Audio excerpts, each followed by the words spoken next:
round of 5 minutes. Let me start off with Ambassador Thomas Greenfield. Ambassador, as has been pointed out in the testimony, and as I said in my opening statement, there's 20 million tons of grain and vegetable oil and other essential food exports trapped in Ukrainian port silos and warehouses. It's ultimately a political crisis that requires an urgent solution. Can you give us an update on the negotiations occurring at the UN, between the UN, Russia, Ukraine, and Turkey, aimed at resuming Black Sea grain exports from Ukraine? Yes, Senator, and we have been keeping up with those negotiations very, very closely. First and foremost, as all of you have noted, this is an issue that Russia could resolve immediately by stopping the war. And they have not, and they have caused this crisis. So as we look at what the UN is doing, we support their diplomatic efforts to find a solution to get that 20 million tons of Ukrainian grain moved into the marketplace. Those discussions, as I heard from the Secretary General late last week, his assessment is that they are going well.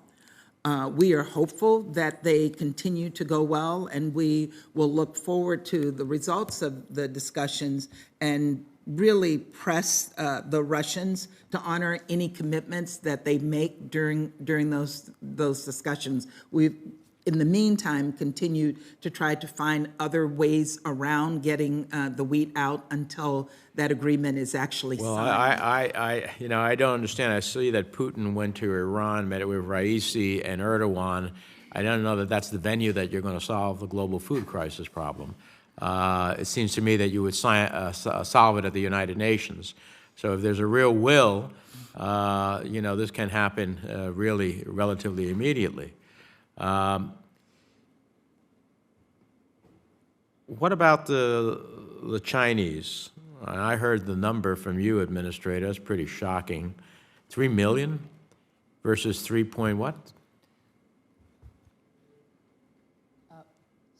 5.7 billion committed to WFP, 3.9 billion already obligated. 3.9 billion of the United States delivered for food insecurity. 3 million from China. What role is China playing in trying to urge its friend, Putin, to unlock the potential? Do you see any action on their behalf at the UN? I certainly have not. The Chinese are very closely aligned with the Russians. They're supporting the Russian efforts in Ukraine. We have continued to press the Chinese to step away from what we see as a really bad relationship that they have established with the Russians in terms of supporting their activities in Ukraine, and it goes against what the Chinese themselves have indicated is a priority, and that is protection of the Charter and the sovereignty of borders. Well, it seems to me we have to collectively do a better job of highlighting both here at home and across the world about what both Russia and China are doing in this regard. I mean, the Russian messaging and disinformation about the causes and solutions to food insecurity in Africa and the Middle East, are pretty pervasive.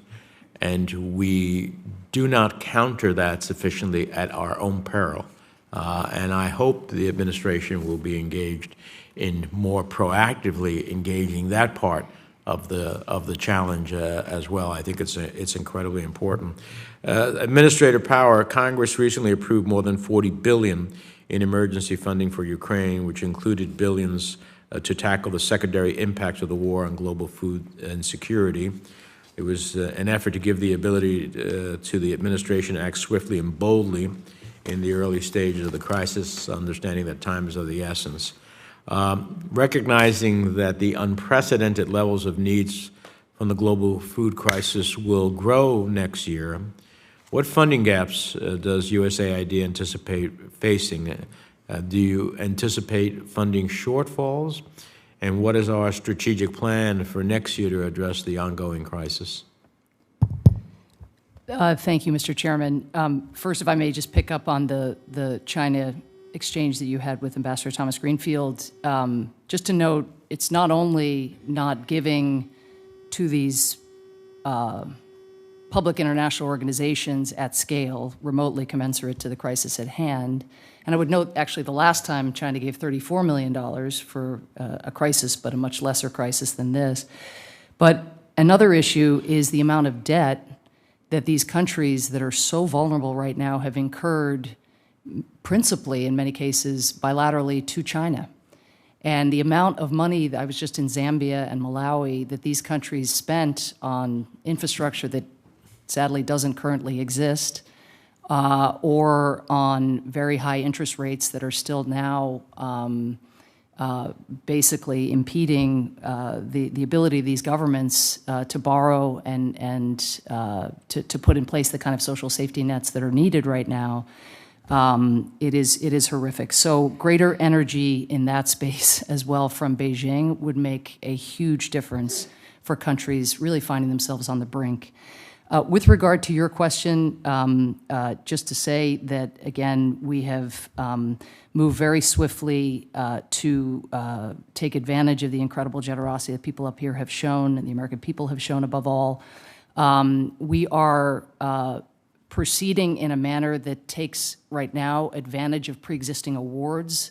So in a sense, with an organization like the WFP, we are plussing up their pre-existing awards rather than doing, having to start from scratch and do all the pre-award surveys and things that guard against fraud, waste, and abuse.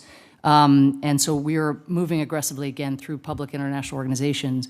We would like to shift over time to more local organizations, particularly in Ukraine, as those are the agents who have been able to move very nimbly on the ground, often into very, very hard to reach, hard to access areas. I think we want to be able to walk and chew gum at the same time because the big UN agencies, of course, are the only organizations that can really provide food and cash at scale. I think that seeing Europe, which has responded so heroically to Ukrainian needs, meet some of the appeals in places like the Horn of Africa, where right now we are responsible for 86% of the WFP appeal with the 1.3 billion I announced earlier this week for Kenya, Somalia, and Ethiopia. That's not tenable. It absolutely has to be the case that our friends step up to deal with needs in sub-Saharan Africa as well. We also think out of the President's trip to the Gulf that there's a lot more room there, not only to support funding needs in Yemen, which is in a better place because there's a truce, but still an abysmal place because of the acute food needs. So there are a whole host of donors that really need to do far more. And if I could just make one last point, this is something also the Russian disinformation machine takes advantage of. Some notion that donors are more interested in giving to Ukraine than to starving people in sub-Saharan Africa, not, of course, making mention of the fact that the Russian Federation itself gives almost nothing to meet food needs in sub-Saharan Africa or anyplace else. In fact, just creates food needs with its brutality and use of food as a weapon of war. But to be able to show, again, that the democracies of the world show up for vulnerable people in need while the authoritarians create those needs in the first place, I think is very important. Well, I appreciate that. Let me, before I turn to Senator Risch, let me just say, from my view, China, this is not benign neglect on their behalf. This is helping Russia's tactic at the end of the day of using food as a weapon of war.